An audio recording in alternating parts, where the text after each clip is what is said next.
Hello everybody, Chris Profi, Musically Obsessed. I'm going to be showing you some new vinyl finds inspired by a contest that I won. But before we get into that, if you are new to my channel, make sure you hit the like and subscribe button so you can continue to follow my musical obsession. So, as I told you, I have some new vinyl finds that I went out and got. And this was all because of Jacob over at New Sounds and Old. I actually won his contest. He basically sort of rebranded his channel and had a contest around it. So if you've never checked out Jacob over at New Sounds and Old, head on over there. He's in Denmark, but you know, it's a lot closer if you follow via YouTube. So here we go. Let me show you. But first, coffee time. All right, here we go.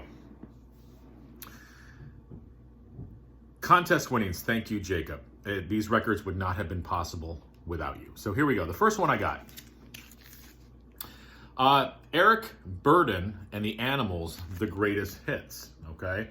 This originally came out in 1969 on the MGM label. This is a repress. Love this stuff. Here's the thing. I had an Eric Burdon and the Animals collection at one time, and it's sort of, I bought it, I think I found it in like a dollar bin, and it had a lot of clicks and pops and a couple little skippity doodahs on it, and I was bummed because I really liked it. So when I saw this, I was like, okay, need to pick this up. River Deep, Mountain High, Monterey, Winds of Change, To Love Somebody, Sky Pilot, White Houses. Really, really cool psych rock. Love it. And this will get definitely a lot of spins on the turntable. Next, I picked up something totally different. Surprise, surprise, surprise. I've seen this there the last couple times I've been there, and I finally pulled the trigger on it. This is Scott Joplin's music, and the album is called The Redback Book, and this is performed by the New England Conservatory Ragtime Ensemble. So basically, it's Scott Joplin tunes performed by this ensemble. I did not know this. This is on the Angel label, by the way. This album won a Grammy in 1973. I had no idea until I did a little research. Love the music of Scott Joplin. Obviously, you know, he wrote The Entertainer. He also is known for the song Maple Leaf Rag. Very important American composer. And you cannot go wrong with just some traditional ragtime music. And yeah, supposedly this was a big hit in 1973, the year before I was born. And I have it. So yeah, get my ragtime on. Next. Anybody who watches my channel, you know I like Carole King, and I'm slowly collecting all of her stuff. And I found this one yesterday. This is her 1982 album called One to One. This was the first album on the Atlantic label.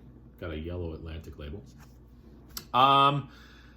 Really good stuff. Definitely has an 80s vibe to it. Not as bad as the next album that came out after this. I forget what that's called. I listened to some samples, but it's really electronic. This album still has sort of the old Carole King style, but just a little updated.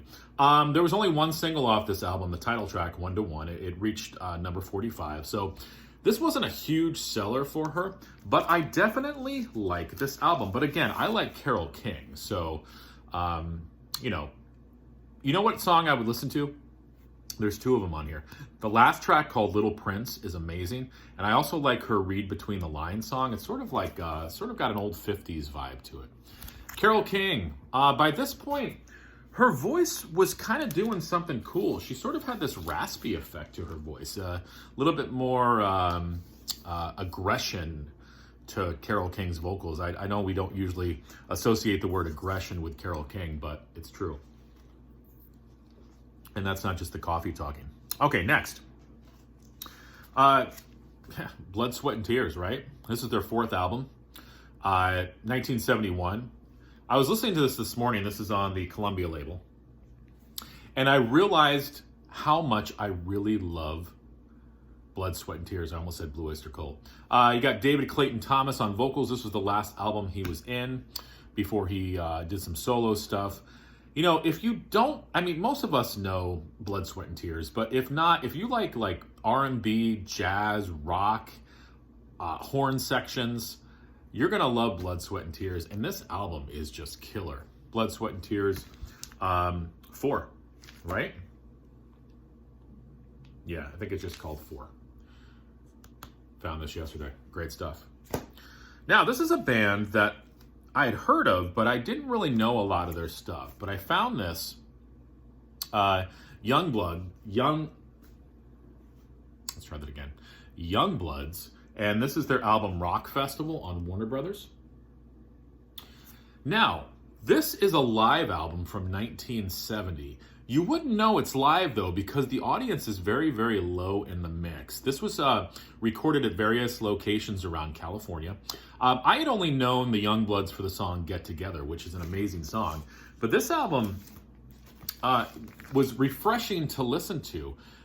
They're very much expanding their sound. And I'm not kidding. You hear bluegrass on here. You hear some jazz. You hear some spaced out stuff. You hear just, 70s rock, jam type stuff. They're kind of all over the place, but it makes it an interesting listen. I was doing some research, I guess,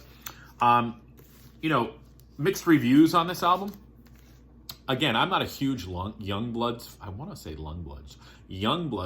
fan, but I really dig this stuff. And again, it's a live album, but it sounds like a studio record. So very cool. All right, next. Picked up another Clutch record. And our friend Aaron Mutha Alamer is like waving the Clutch flag. And I don't know about you, but I'm following him in this parade. This is a killer record. Blast Tyrant from 2004. This is their 6th album. These guys were formed in 1991, so I am really, really late to this party, but Clutch rules. I consider them a funky Black Sabbath.